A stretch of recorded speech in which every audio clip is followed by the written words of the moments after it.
La trigonométrie, alors c'est une partie un petit peu séparée des mathématiques. Vous avez l'analyse, la géométrie, l'arithmétique. La trigonométrie, c'est un petit peu un sous-groupe. Alors regardez un petit peu le principe, les premières notions de trigonométrie. Alors vous avez déjà des notions vues en troisième, hein, le sinus, le cosinus et la tangente ont été vues, mais uniquement dans le triangle rectangle.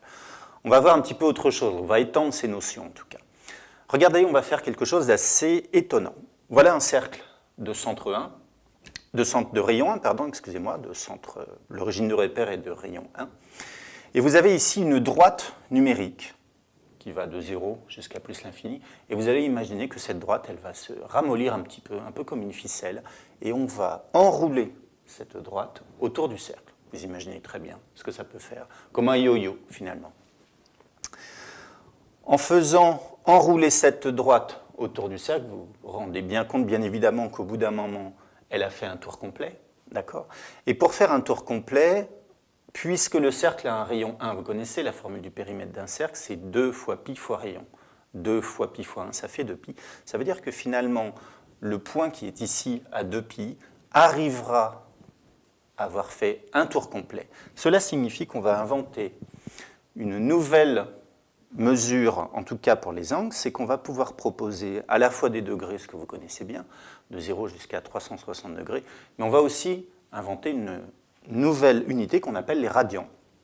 Et lorsque vous aurez fait un tour complet, eh bien vous aurez fait 2pi radians. Voilà. Donc la correspondance est celle-ci, 360 degrés correspond à 2pi radians, bien sûr 0, c'est toujours 0. Alors on va faire simple, on va commencer par la fin. 180 degrés, c'est pi radian. 90, ça va être pi sur 2.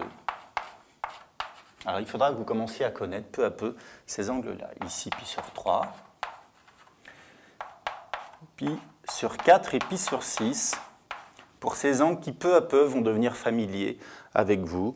On les retrouve relativement facilement. Hein. Il suffit simplement de faire une proportionnalité pour retrouver tout ça. L'essentiel, 360 degrés, c'est 2pi. C'est un tour complet. Ça correspond donc à la longueur du segment qui a été enroulé autour de ce cercle-là. Alors, maintenant, on appelle le cercle trigonométrique. Donc, ce cercle-là, de centre haut, est de rayon 1. Vous voyez que j'ai placé ici 1, moins 1 et 1, moins 1 aussi. Alors, l'axe horizontal sera l'axe où on va repérer le cosinus d'un angle, et l'axe vertical sera l'axe où on va repérer le sinus.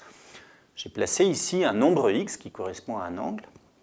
Et regardez comment on va définir le cosinus. C'est tout simplement la valeur, ici, que l'on peut lire sur cet axe-là. C'est donc un nombre qui sera toujours compris entre moins 1 et 1. Alors ça, c'est nouveau. Hein. Dans le triangle rectangle, vous aviez appris le cosinus, c'est le côté adjacent, d'ailleurs celui-ci, divisé par l'hypoténuse. Donc c'est bien le nombre 1 ici. Hein. C'est la raison pour laquelle ce qu'on vous avait appris en troisième, bien sûr, n'est pas faux.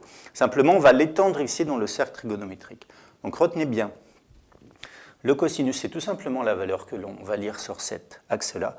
Et le sinus, ça va être la valeur qu'on va lire sur l'axe des ordonnées. Vous comprenez bien que si je place un angle x' ici, le cosinus va être un nombre négatif et le sinus sera aussi un nombre négatif.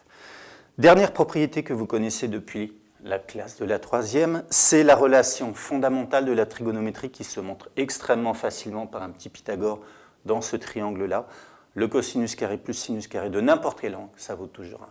Voilà pour ces premières notions de trigonométrie.